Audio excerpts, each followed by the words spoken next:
بسم اللہ الرحمن الرحیم نحمدہ ونصلی علی رسولہ الکریم اما بعد۔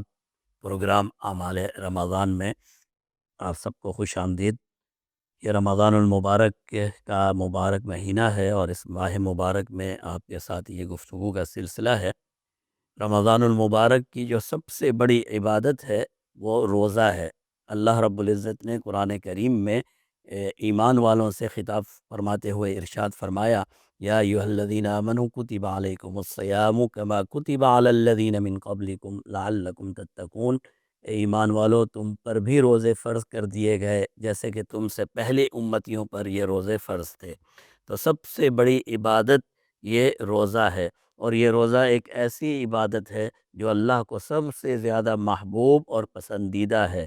ویسے تو ہماری تمام عبادتیں اللہ کے لیے ہیں، اور ہم جتنی بھی عبادت کرتے ہیں اخلاص نیت سے ہمارا ارادہ یہی ہوتا ہے کہ ہم یہ سارا کچھ اللہ کو راضی کرنے کے لیے کر رہے ہیں، اور پھر اس پر اللہ رب العزت ہمیں اجر اور ثواب بھی عطا فرمائے، اسی امید سے اور اسی تمنا سے ہم وہ عبادت کرتے ہیں۔ لیکن ہماری عبادات میں سے وہ عبادت جو اللہ نے جسے اپنی طرف منسوب فرمایا وہ روزہ ہے۔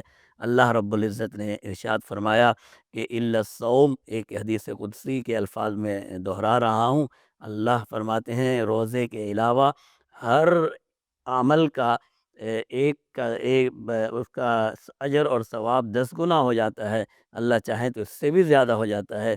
فرمایا الا الصوم، روزے کے علاوہ، کیونکہ فإنہ لی، کہ انسان نے روزہ میرے لیے رکھا ہے، وانا اجزی بہ، اور اس کا بدلہ بھی میں خود عطا فرماؤں گا۔ تو وہ کتنا ہوگا؟ وہ اللہ کی شان اور اللہ کے فضل کے مطابق ہوگا انشاءاللہ۔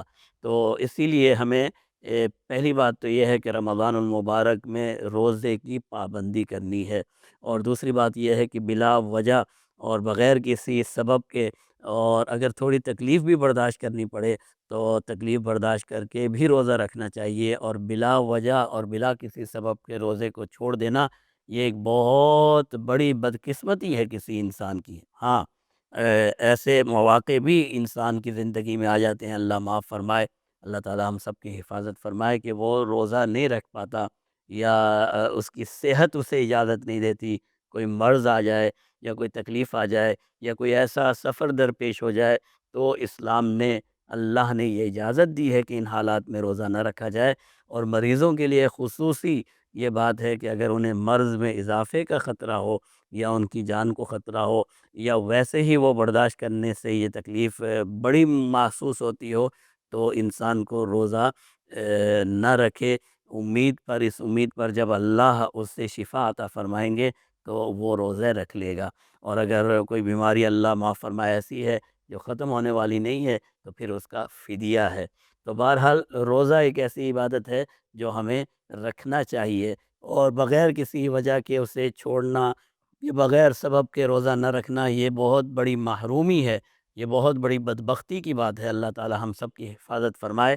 لیکن اس کے ساتھ ساتھ ہمیں جناب نبی کریم صلی اللہ علیہ وسلم کا یہ حدیث بھی ملحوظ نظر رکھنی چاہیے کہ آپ نے فرمایا، رب صائم، کتنے ہی روزے دار ایسے ہوں گے کہ روزے میں انہیں بھوک کے علاوہ کچھ حاصل نہیں ہوگا، اور کتنے ہی روزے دار ایسے ہوں گے جو بغیر روزے کی حالت میں انہیں بھوک اور پیاس کے علاوہ کچھ حاصل نہیں ہوگا۔